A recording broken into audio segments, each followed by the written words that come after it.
Hi welcome to my YouTube channel. ಇವತ್ತು ಗೌರಿ ಕಲ್ಯಾಣದಲ್ಲಿ ಏನಾಗ್ತಿದೆ ಅಂದರೆ ಗೌರಿ ಮತ್ತು ವಿವೇಕ್ ಕೈಯಲ್ಲಿ ಮೋನಿಕಾ ಮತ್ತು ಅನಿಕೇತ್ ಇಬ್ಬರು ಕೂಡ ಸಿಗಾಕೊಂಡಿದ್ದಾರೆ. ಹಾಗಾದರೆ ಏನಾಗುತ್ತೆ ಅಂತ ಈ ವಿಡಿಯೋದಲ್ಲಿ ಸಂಪೂರ್ಣವಾಗಿ ತಿಳಿಸ್ಕೊಡ್ತೀನಿ ಬನ್ನಿ. ಗೌರಿ ಮತ್ತು ವಿವೇಕ್ ಇಬ್ಬರು ಕೂಡ ಆ ಕೆಫೆಗೆ ಬಂದಿರ್ತಾರೆ. ಈ ಕಡೆಗೆ ಮೋನಿಕಾ ಎಸ್ಕೇಪ್ ಆಗೋಗಿರ್ತಾಳೆ ಅಲ್ಲಿಂದ ಹೆದರ್ಕೊಂಡು.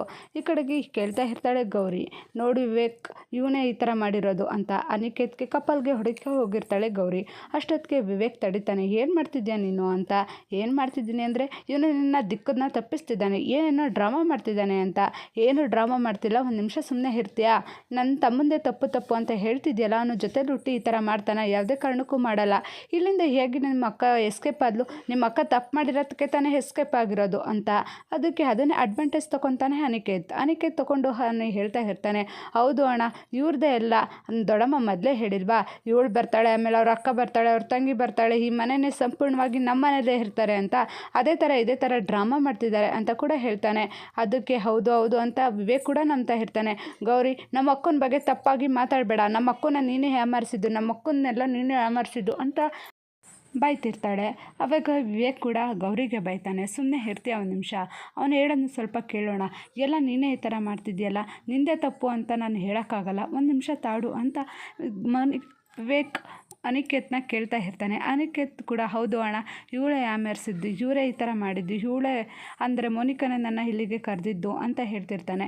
ಅದಕ್ಕೆ ವಿವೇಕ್ ಏನು ಮಾತಾಡ್ತಾನೆ ಅಂದರೆ, ಅನಿಕೇತ್ ಸುಮ್ಮನೆ ಇರ್ತೀಯಾ, ನಾನು ಅವಳನ್ನೇ ಬ್ಲೇಮ್ ಮಾಡೋಕ್ಕಾಗಲ್ಲ, ಏಕೆ ಗೊತ್ತಾ, ಅವಳು ನನ್ನ ಹೆಂಡತಿಯಾಗಿ ಪಡ್ಕೋಬೇಕು ಅಂತ ಅಂದಿದ್ರೆ ಇವತ್ತು ಕರಿಮಣಿ ಶಾಸ್ತ್ರ ನಡೀತಿತ್ತು. ಈ ಕರಿಮಣಿ ಶಾಸ್ತ್ರನ ನಾನು ನಿಲ್ಲಿಸ್ಬಿಟ್ಟು ಅವಳು ಯಾಕೆ ಇಲ್ಲೂ ಕರ್ಕೊಬರ್ಬೇಕಿತ್ತು, ನನ್ನನ್ನು ಅಷ್ಟೊಂದು ಇಂಪಾರ್ಟೆಂಟ್ ಕೆಲಸ ಐತೆ ಅಂತ ಇಲ್ಲೂ ಕರ್ಕೊಬಂದಾದ್ಮೇಲೆ ಅವಳನ್ನು ಪ್ರೂವ್ ಮಾಡ್ಕೊಳ್ಳೋಕ್ಕೋಸ್ಕರ ಕರ್ಕೊಬಂದಿದ್ದಾಳೆ. ಅವಳದು ತಪ್ಪು ಅಂತ ಹೇಳೋಕ್ಕಾಗಲ್ಲ. ನೀನು ನನ್ನ ನಂಬ್ಕೊಬಂದಿರೋನು ಅಂದರೆ ನಮ್ಮನೇಲೇ ಇರೋನು, ಅವಳು ನಾನು ಎಲ್ಲರನ್ನೂ ಬಿಟ್ಟು ನನಗೋಸ್ಕರ ನಂಬ್ಕೊಬಂದಿರೋದು ಅಂದರೆ ನನ್ನವಳು ಅವಳು ನಾನು ಬ್ಲೇಮ್ ಮಾಡೋಕ್ಕಾಗಲ್ಲ. ಇದರಲ್ಲಿ ಸತ್ಯ ಯಾವುದು ಹಾಗೆ ಸುಳ್ಳು ಯಾವುದು ಅಂತ ನಾವು ತಿಳ್ಕೊಳ್ಳೇಬೇಕು ಅಂತ ಹೇಳ್ತಾರೆ. ಅಷ್ಟೊತ್ತಿಗೆ ಗೌರಿ ಮುಖದಲ್ಲಿ ನಗು ಬರುತ್ತೆ, ಹೆಂಗೋ ನನ್ನನ್ನು ನಂಬ್ತಾ ಇದ್ದಾನಲ್ಲ ಅಂತ. ಹಾಗೆ ಗೌರಿ ಕೂಡ ಹೌದು ಸತ್ಯ ಯಾವತ್ತಿದ್ರೂ ಹೊರಗಡೆ ಬಂದೇ ಬರುತ್ತೆ, ಸುಳ್ಳು ಎಷ್ಟು ದಿನ ಆಟ ಆಡುತ್ತೆ ಅಂತ ನಾನು ನೋಡ್ತೀನಿ ಅಂತ ಕೂಡ ಹೇಳ್ತಿರ್ತಾಳೆ. ಈ ಕಡೆಗೆ ಶ್ಯಾಮ್ ಮತ್ತು ಗೌರಿ ಅವ್ರ ತಂಗಿ ಕೂಡ ನಾವೇ ಹೋಗಿ ಹೇಳ್ಬೋದಲ್ವಾ ಅಂತ ಹೇಳ್ತಾರೆ. ನಿಮ್ಮಣ್ಣನ ಯಾವುದೇ ಕಾರಣಕ್ಕೂ ನಂಬಲ್ಲ, ಅಲ್ಲಿ ನಮ್ಮ ಅದಕ್ಕೆ ಮಾತನ್ನೇ ಕೇಳ್ತಿಲ್ಲ ಅಂತ ಕೂಡ ಶ್ಯಾಮ್ ಹೇಳ್ತಾನೆ. ಅದಕ್ಕೆ ಹೌದು ಅದು ಅಂತ ಇಬ್ಬರು ಕೂಡ ಕೇಳಿಸ್ಕೊಂಡು ಅಲ್ಲೇ ನಿಂತಿರ್ತಾರೆ. ಈ ಕಡೆಗೆ ನೋಡಿದ್ರೆ ಕರಿಮಣಿ ಶಾಸ್ತ್ರಕ್ಕೆ ಟೈಮ್ ಎಲ್ಲ ಮೀರೋಗ್ತಾ ಇದೆ. ಇವರಿಬ್ಬರು ಎಲ್ಲೋದ್ರು, ಇವಳೇ ಗೌರಿನೇ ನನ್ನ ಮಗುನ ಎಲ್ಲೋ ತಲೆ ಕೆಡಿಸಿ ಕರ್ಕೊಂಡು ಹೊಂಟೋಗಿದ್ದಾಳೆ ಅಂತ ಬೈತಾ ಇರ್ತಾರೆ. ಎಲ್ಲರೂ ಕೂಡ ಎಲ್ಲ ಕಡೆ ಹುಡುಕ್ತಾರೆ, ಆದರೆ ಇವರಿಬ್ಬರು ಸಿಗೋದೇ ಇಲ್ಲ. ಹಾಗೆ ಕೂಡ ಸರಿತಾ ಹೇಳ್ತಾಳೆ, ನನಗಂತೂ ತಾಳ್ಮೆ ಮೀರೋಗಿದೆ, ಇವರಿಬ್ಬರು ಎಲ್ಗೋದ್ರು ಅಂತ ನನಗಂತೂ ಗೊತ್ತಿಲ್ಲ, ಇಷ್ಟೊಂದು ಇಂಪಾರ್ಟೆಂಟ್ ಕರಿಮಣಿ ಶಾಸ್ತ್ರ ಈ ಥರ ಬಿಟ್ಬಿಟ್ಟು ಹೋಗ್ತಾರಲ್ಲ, ಏನು ಬುದ್ಧಿನೇ ಇಲ್ವಾ, ನಿನ್ನ ಮಗಳು ಬುದ್ಧಿನೇ ಕಲಿಸಿಲ್ವಾ ಅಂತ ಕೂಡ ಬೈತಿರ್ತಾಳೆ ಕಾಂತಲಕ್ಷ್ಮಿನೂ ಕಾಯೋಣ ಒಂದು 5 ನಿಮಿಷ ಬರ್ತಾರೆ, ಇಲ್ಲೇ ಎಲ್ಲೋ ಹೋಗಿರ್ತಾರೆ, ಬರ್ತಾರೆ ತಾಳ್ರಿ ಅಂತ ಕೂಡ ಕಾಯ್ತಾ ಇರ್ತಾಳೆ. ಈ ಕಡೆಗೆ ಮೋನಿಕಾ, ನಾನು ಯಾಕೆ ಈ ಥರ ಬಂದೆ, ಯಾವುದೇ ಕಾರಣಕ್ಕೂ ಬರಬಾರ್ದಿತ್ತು, ನಾನು ಸತ್ಯನ ಹೇಳಬೇಕಿತ್ತು, ನನ್ನ ಸ್ಥಾನನ ನಾನು ಪಡ್ಕೋಬೇಕಿತ್ತು ಅಂತ ಕೂಡ ಫೀಲ್ ಮಾಡ್ಕೊತಾ ಇರ್ತಾಳೆ. ಈ ಕಡೆಗೆ ಗೌರಿಗೆ ಚಾನ್ಸ್ ಕೊಡ್ತಾನೆ, ನೋಡು ಇನ್ನೊಂದು ಚಾನ್ಸ್ ಕೊಡ್ತೀನಿ ನಿನಗೆ, ಇವನು ನಿಜವಾಗ್ಲೂ ಮೋನಿಕನ ಎಸ್ಕೇಪ್ ಮಾಡಿದ್ದಾನೆ ಅಂತ ಅಂದರೆ ಇನ್ನೊಂದು ಚಾನ್ಸ್ ಕೊಡ್ತೀನಿ, ನೀನು ನಿರೂಪಿಸು ಅಂತ ಕೂಡ ಹೇಳ್ತಾರೆ. ಅಷ್ಟೊತ್ತಿಗೆ ಈ ಅನಿಕೇತ್ ಇನ್ನೊಂದು ಚಾನ್ಸ್ ಕೊಡ್ತಿದ್ದಾನ ಅಂತ ಭಯ ಪಡ್ಕೊಂಡು, ಅಣ್ಣ ಇಲ್ಲ ಅಣ್ಣ ಇನ್ನೊಂದು ಚಾನ್ಸ್ ಕೊಡಲೇಬೇಡ, ಯಾಕಂದರೆ ಇವ್ರಿಗೆ ಯಾಕೆ ಚಾನ್ಸ್ ಕೊಡ್ತೀಯಾ, ಇವ್ರು ಮೊದಲೇ ಈ ಥರ ನಮ್ಗೆ ಬೇಕು ಅನ್ಕ ನಮ್ಮ ಮೇಲೆ ಬಿದ್ದಿರೋರು, ಇವ್ರಿಗೆ ಇನ್ನೊಂದು ಚಾನ್ಸ್ ಕೊಟ್ಟರೆ ಈಗ ಸರಿ ಹೋಗುತ್ತಾ, ಇಲ್ಲ ಅಣ್ಣ ಇದು ಇಲ್ಲಿಗೆ ಮುಗ್ದೋಗ್ಬೇಕು ಅಂತ ಹೇಳ್ತಾರೆ. ನೋಡು ಅನಿಕೇತ್, ಇನ್ನೊಂದು ಚಾನ್ಸ್ ಕೊಡ್ತಿದ್ದೀನಿ ಅಂದಮೇಲೆ ಚಾನ್ಸ್ ಕೊಡ್ತಿದ್ದೀನಿ, ನೀನು ತಪ್ಪೇ ಮಾಡಿಲ್ಲ ತಾನೇ, ಬಾಯ ಮುಚ್ಕೊಂಡಿರು, ಯಾಕೆ ಹೆದರ್ಕೊಂತೀಯ ನೀನು, ಇಲ್ಲ ತಪ್ಪು ಮಾಡಿದ್ಯಾ, ನೀನು ತಪ್ಪು ಮಾಡಿದರೆ ಇಷ್ಟೊಂದು ನರ್ವಸ್ ಯಾಕೆ ಪಡಬೇಕು, ನೀನು ತಪ್ಪು ಮಾಡಿರೋರು ಈ ಥರ ನಿಂತಿದ್ದಾರೆ ಅಂದರೆ ನೀನು ತಪ್ಪೇ ಮಾಡಿಲ್ಲ, ನೀನು ಧೈರ್ಯವಾಗಿರಬೇಕು ಅಂತ ಹೇಳ್ತಾ ಇರ್ತಾರೆ. ಅದಕ್ಕೆ ತಪ್ಪು ಮಾಡ್ಯವನೇ ಅಂತ ಗೊತ್ತು ಅವನಿಗೆ, ಅದಕ್ಕೆ ಇಷ್ಟೊಂದು ನರ್ವಸ್ ಆಗ್ತಿದ್ದಾನೆ ಅಂತ ಗೌರಿ ಕೂಡ ಹೇಳ್ತಾರೆ. ಅದಾದಮೇಲೆ ಜಾಸ್ತಿ ಹೆಗ್ರಾಡಬೇಡ, ನೀನು ಯಾವುದೇ ಕಾರಣಕ್ಕೂ ತಪ್ಪು ಮಾಡಿದ್ಯಾ, ನೋಡು ಅವತ್ತು ದಿನ ನಾನು ನಿರೂಪಿಸಿ ಇವತ್ತು ನನ್ನ ಗಂಡ ತಡೆದಿದ್ದಾನೆ ಅಂತ ನಾನು ಏಟನ್ನು ನೀನು ಯಾಮಾರಿಸ್ಕೊಂಡಿದ್ಯಾ, ಆವತ್ತು ದಿನ ನನ್ನ ಕೈ ನಿನ್ನ ಕೆನ್ನೆ ಮೇಲಿರುತ್ತೆ ಅಂತ ವಾರ್ ಮಾಡಿಬಿಟ್ಟು ಅಲ್ಲಿಂದ 3 ಜನನು ಹೊರಡ್ತಾರೆ ಕರಿಮಣಿ ಶಾಸ್ತ್ರಕ್ಕೆ.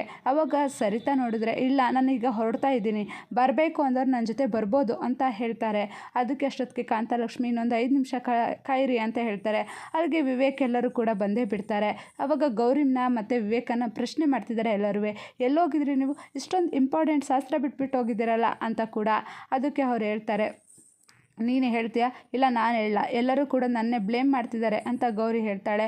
ಅದಕ್ಕೆ ಇಲ್ಲ ನೀನೇನು ಹೇಳೋಕ್ಕೆ ಹೋಗಬೇಡ ಅಂತ ಹೇಳ್ಬಿಟ್ಟು ವಿವೇಕ್ ನಾನೇ ಅವಳನ್ನ ಹೊರಗಡೆ ಕರ್ಕೊಂಡೋಗಿದ್ದೆ ಅಂತ ಹೇಳ್ತಾರೆ. ಹಾಗೆ ಕೂಡ ಮಾತು ಕಿತ್ತಾಟ ಆಗ್ತಾ ಇರುತ್ತೆ. ಅಷ್ಟೊತ್ತಿಗೆ ಪುರೋಹಿತರು ನೋಡಿ ನೀವು ಇದೇ ಥರ ಮಾತಾಡ್ತೀರಾ, ಇನ್ನು 5 ನಿಮಿಷ ಇದೆ ಕರಿಮಣಿ ಶಾಸ್ತ್ರಕ್ಕೆ, ಅವಳು ಕರಿಮಣಿ ಶಾಸ್ತ್ರ ಮುಗಿಸ್ಲಾ ಅಂತ ಹೇಳ್ತಾರೆ. ಸರಿ ಅಂದ್ಬಿಟ್ಟು ಎಲ್ಲರೂ ಮಾತನ್ನ ಮುಚ್ಚಿಟ್ಬಿಟ್ಟು ಕರಿಮಣಿ ಶಾಸ್ತ್ರ ಮಾಡ್ತಾರೆ. ಈ ಕಡೆಗೆ ಎಲ್ಲರೂ ಕೂಡ ಮನೆಗೆ ಹೋಗ್ತಾರೆ. ಮನೆಗೆ ಹೋದ್ಮೇಲೆ ಈ ವಿವೇಕ್ ಮತ್ತು ಗೌರಿ ಕೂಡ ಮಾತಾಡ್ತಾ ಇರ್ತಾರೆ. ನೋಡು ಈ ಮನೆಯಲ್ಲಿ ಏನು ಹೇಳೋಕ್ಕೆ ಹೋಗಬೇಡ, ಯಾಕಂದರೆ ನಮ್ಮಿಬ್ಬರು ಮಧ್ಯನೇ ಇರಲಿ ಅಂತ ಹೇಳ್ತಾರೆ. ಯಾಕೆ ನಮ್ಮಿಬ್ಬರು ಮಧ್ಯನೇ ಇರಲಿ ಅಂತ ಹೇಳ್ತಿದ್ಯಾ ಅಂತ ಕೇಳ್ತಾರೆ. ಹೌದು, ಹೆಂಗಸರು ಬಾಯಲ್ಲಿ ಸೀಕ್ರೆಟ್ ನಿಲ್ಲಲ್ಲ, ಅದಕ್ಕೋಸ್ಕರ ಅಂತ. ಏಕೆ ನಮ್ಮಕ್ಕ ಮಾಡಿರೋ ತಪ್ಪು ಮಾತ್ರ ಅಂತ ನಿಮಗೆ ಅನ್ನಿಸ್ತಿದ್ಯಾ? ನಿಮ್ಮ ತಮ್ಮ ಮಾಡಿರೋ ತಪ್ಪು ಅಲ್ವಾ ಅನಿಕೇತ್ ಅಂತ ಹೇಳ್ತಾರೆ. ನಮ್ಮ ಅನಿಕೇತ್ ಬಗ್ಗೆ ನೀನು ಮಾತಾಡಬೇಡ, ಅವನಿನ್ನೂ ತಪ್ಪು ಅಂತ ನಿರ್ಧಾರ ಆಗಿಲ್ಲ ಅಂತ ಹೇಳ್ತಾರೆ. ಹಾಗಾದರೆ ನಿಮ್ಮ ಅನಿಕೇತ್ ಆರಾಮಾಗಿದ್ದಾನೆ, ನಮ್ಮ ಅಕ್ಕ ಓಡೋದೋಳು ಅಂತ ಪಟ್ಟ ಕಟ್ಕೊಂಡು ಮನೇಲಿದ್ದಾಳೆ, ಅವಳಿಗೆ ಎಷ್ಟು ಅವಮಾನ ಆಗ್ತಿದೆ ಅಂತ ಗೊತ್ತಾ ಅಂತ ಹೇಳ್ತಿರ್ತಾರೆ. ಈಗಲೂ ನೀನು ನಿಮ್ಮ ಅಕ್ಕನೇ ಹೋಲಿಸ್ಕೊತೀಯಾ ಅಂತ ಕೇಳ್ತಾರೆ. ಹೌದು, ನಿನ್ನ ತಮ್ಮನ ವಹಿಸ್ಕೊತೀರಾ, ಅದೇ ಥರ ನಾನು ವಹಿಸ್ಕೊಳಕ್ಕಾಗಲ್ವಾ ಅಂತ ವಾದ ಮಾಡ್ತಿರ್ತಾಳೆ. ನೋಡು ನಾನು ಯಾವುದೇ ಕಾರಣಕ್ಕೂ ತಪ್ಪು ಮಾಡಿಲ್ಲ, ನಮ್ಮ ಅಕ್ಕು ನಿನ್ನ ತಮ್ಮನೇ ಏನೇನೋ ತಲೆ ತುಂಬಿ ಅವಳನ್ನ ಎಸ್ಕೇಪ್ ಮಾಡಿಕೊಂಡು ಆ ಮದುವೆ ಮನೆಯಿಂದ ಕರ್ಕೊಂಡೋಗಿರೋದು.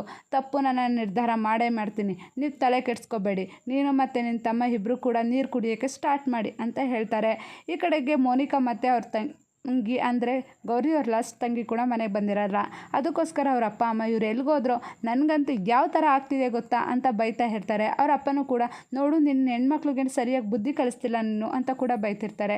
ಹಾಳಾದವಳು ಇವಳಿಗೆ ಹೇಳಿದ್ದೀನಿ ನಾನು ಎಲ್ಗೂ ಹೋಗ್ಬೇಡ ಅಂತ, ದೇವಸ್ಥಾನಕ್ಕೆ ಬರ್ತೀನಿ ಅಂತ ಹೋದವಳು ಅಲ್ಲೂ ಬರಲಿಲ್ವಲ್ಲಪ್ಪ ಅಂದ್ಕೊಂಡು ಬರ್ತಾರೆ. ಮೋನಿಕಾ ಬರ್ತಾಳೆ. ಮೋನಿಕಾ ಬಂದಾದ್ಮೇಲೆ ಅವಳೆಲ್ಲಿ ಚಿನ್ನು, ನಿನ್ಗೆ ಹೇಳಿದ್ದೆ ತಾನೇ ಮನೆ ಬಿಟ್ಟು ಹೋಗಬೇಡ ಅಂತ ಹೇಳ್ತಾಳೆ. ಅದಕ್ಕೆ ಮೋನಿಕಾ ಕೂತಿ ಬೇಜಾರಾಗಿತ್ತು, ಅದಕ್ಕೆ ಹೊರಗಡೆ ಹೋಗಿದೆ ಅಂತ ಹೇಳ್ತಾಳೆ. ಅಷ್ಟೊತ್ತಿಗೆ ಚಿನ್ನು ಬರ್ತಾಳೆ. ಚಿನ್ನು ಬಂದಾದ್ಮೇಲೆ ಕೂತಿ ಬೇಜಾರಾಗಿ ಇಷ್ಟೊಂದು ಅಲಂಕಾರ ಮಾಡ್ಕೊ ಎಲ್ಲೋಗಿದೆ ಅಕ್ಕ ಅಂತ ಕೇಳ್ತಾಳೆ. ಅದಕ್ಕೆ ಅವಳೇನು ಮಾತಾಡೋದೇ ಇಲ್ಲ. ನೀನೆಲ್ಲೋಗಿದೆ ಅಂತ ಕೇಳ್ತಾರೆ. ಇವಳು ತಲೆ ಮೇಲೆ ಚಪ್ಪಲಿ ಕಾಲು ಎಳೆಯೋಕೆ ಹೋಗಿದೆ ಅಂತ ಬೈತಿರ್ತಾರೆ. ನೋಡು ಅವಳ ಬಗ್ಗೆ ನನಗೆ ಚಿಂತೆ ಇಲ್ಲ ಮೋನಿಕಾ, ನಿನ್ನ ಬಗ್ಗೆನೇ ಚಿಂತೆ, ನೀನು ನನ್ನ ಮಗಳಾಗಿಲ್ಲ, ನೀನು ಈ ಮನೆಗೆ ಹೊರೆಯಾಗಿದ್ಯಾ ಅಂತ ಬೈದೇ ಬಿಡ್ತಾರೆ. ಈ ಕಡೆಗೆ ಮುಂದಿನ ಸಂಚಿಕೆಯಲ್ಲಿ ಏನಾಗ್ತಿದೆ ಅಂದರೆ ವಿವೇಕ್ ಅವ್ರ ತಾಯಿ ವಿವೇಕ್ನ ಕೇಳ್ತಾ ಇದ್ದಾರೆ. ನೋಡು ಅಲ್ಲಿಗೆ ಇಂಪಾರ್ಟೆಂಟ್ ಕರಿಮಣಿ ಶಾಸ್ತ್ರ ಬಿಟ್ಟು ನೀವಿಬ್ಬರು ಎಲ್ಲೋಗಿದ್ರಿ ಅಂತ. ಹಾಗಾದರೆ ಮುಂದಿನ ಸಂಚಿಕೆಯಲ್ಲಿ ಏನಾಗುತ್ತೆ ನೋಡೋಣ.